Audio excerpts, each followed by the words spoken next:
Greetings. Hey, I didn't really have a specific intro plan or any structure to this. I just wanted to get out some reactions about the Destiny 2 gameplay reveal, which just happened. Actually, I'm going to take my glasses off because they're reflecting in the light. Okay, so let's just jump straight into the Destiny 2 feature set, new additions, and things that we're going to be getting on September 8th. As someone with a bit of social anxiety who is introverted, I'd always like to play by myself. Sometimes I do wish to have access to in-game content, and in Destiny 1, that's something where I was just, I get to max level cap and say, you know what, I'm done. I had a good time, this is fun, but I'm out. I didn't want it to become something that's super try-hard, where I had to grind a lot, and then, you know, I would never find anyone to play with. Walking up to someone in the tower to ask them to play, or to find people to play with, is an extremely difficult thing for an introverted person to do. Or if you have social anxiety, you spend an hour thinking of what you're going to say to the random person and then they're gone. It's very frustrating to deal with, and especially if you want to get into the strikes and you want to get into the raids, specifically the raids.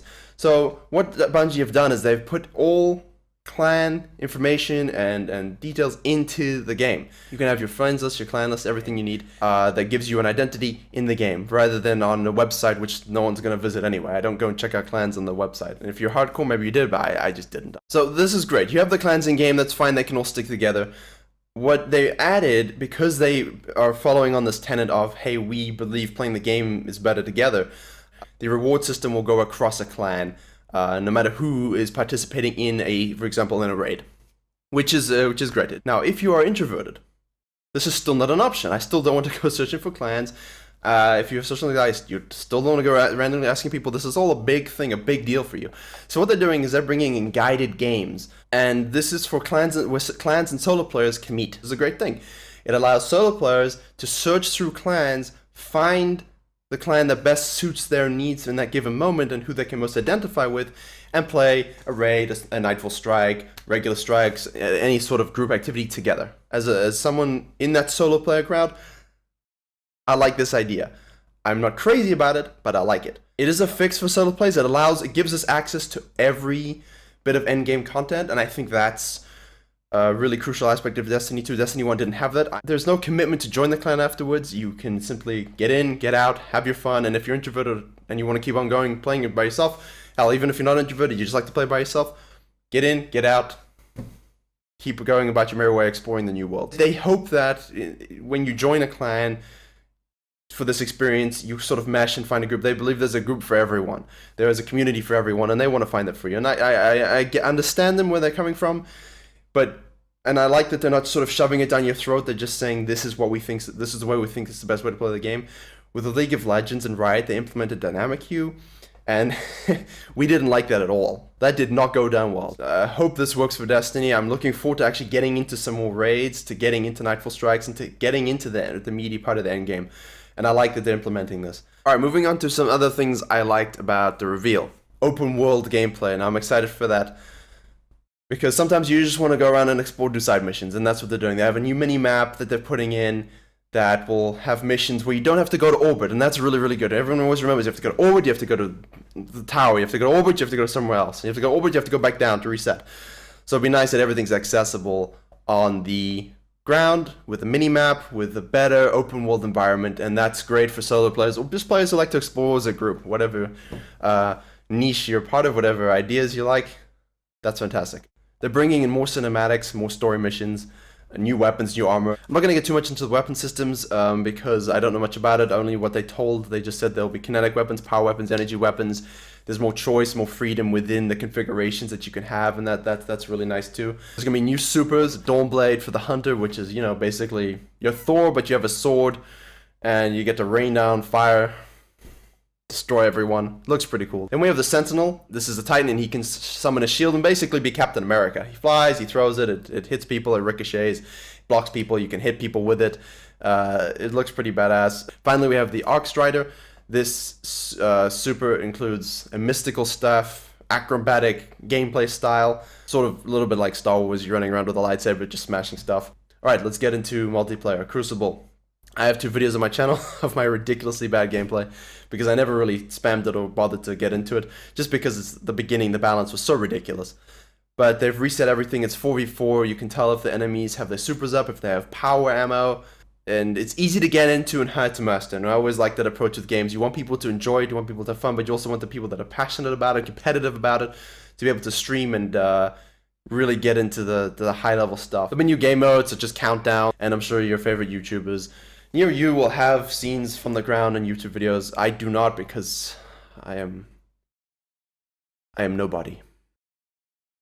Okay, now let's get on to the new worlds we will be able to explore. As I mentioned, open world gameplay, open world exploring is a new thing that they're bringing in. Well, not a new thing, it's just a bit more open than it used to be, right? Destiny 1 was a bit more, it was open world, but a bit restrictive in terms of mission stories and also the areas you could run around in. Now that's much more open. I think they're making a much more dynamic environment for each of those places you get to go to. Message to Bungie, message to everyone. When you include Titan, Io, Nessus, okay, these are not planets. They're moons and a planetoid, okay? Each would be sacred or important to a different class, such as Io to the Warlocks. There'd be a lot of Vex on Nessus. And Titan would be important for, you know, Titans. And I think that about summarizes most of these new features and ideas. The fact that it's coming out on PC is great. I still haven't decided if I'm going to PC or PS4. I'm most likely inclined to PC, especially as they announced that it will be coming out on Blizzard.net as opposed to Steam, which I think we can all agree is pretty awesome. In addition to that, it's going to have 4K support, 21.9 ultra-wide support, custom key remapping for your keyboard and mouse, field of view customization, and of course our infamous text chat that we love so much on the PC. Because of all these great features, Bungie wants to do it right, they've said, and Jeff Keighley put on Twitter that, in fact, because of this, we might not actually get the game on the September 8th release date. If this is the case, it would be nice to be able to continue a game cross-platform. For example, we can get the PS4 version early, play it, and then carry on our progress when the PC version comes out. That being said, with all these features, I'm definitely getting on PC. It would just be a case of, if it's not out on the 8th, is it worth me getting it on PS4 also? So these are the things we have to consider. The other thing that I definitely wanted to see, they're more focused on the story aspect, and I'm happy because the first one's story was a little bit ridiculously vague in the beginning. We didn't really know what was going on. You had to go find Grimoire cards online, or look at the article that had painstakingly gone through all the game in every aspect plus everything online and then summarize it for you. I don't want to do that. I want access in-game to a good story that's told to me that I don't need to go and find 300,000 things outside of it to understand. I want to know what the traveler truly is, what he truly does, where he truly came from. I will stop saying truly now. I simply want a story that is captivating, thorough, in-depth, and doesn't rely on tortured sci-fi tendencies and common conclusions to simple problems. I want them to explain. I want them to tell me something, and I want it to be interesting, and I want it to be all over the world. So I want it to be the main campaign, and I want to see cutscenes that support that. So the main thing is that we know our city is gone, and we have to fight back. And of course, all the gameplay trailers and cinematics were exemplary. Bungie always produces high-level content with fantastic music, pacing, and gets us in on the action and really gets us hyped for the game. So they did a really good job there as usual. Nathan Fillion was hilarious. He always is. Everyone likes Cade, so Cade can have a healthy dose of Cade, just like the Taken Kings. Do not worry about that.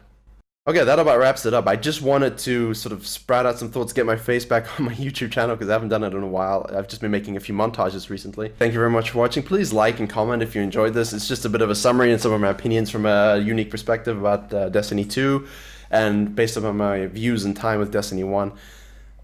Subscribe if you like gaming content in general. Obviously, League's my most played game. I'll probably be streaming a little bit again coming up soon, so follow me on Twitch. Follow me on Instagram and Twitter if you'd like to chat about literally anything. I'm down. Games, politics, astrophysics, science, whatever you want.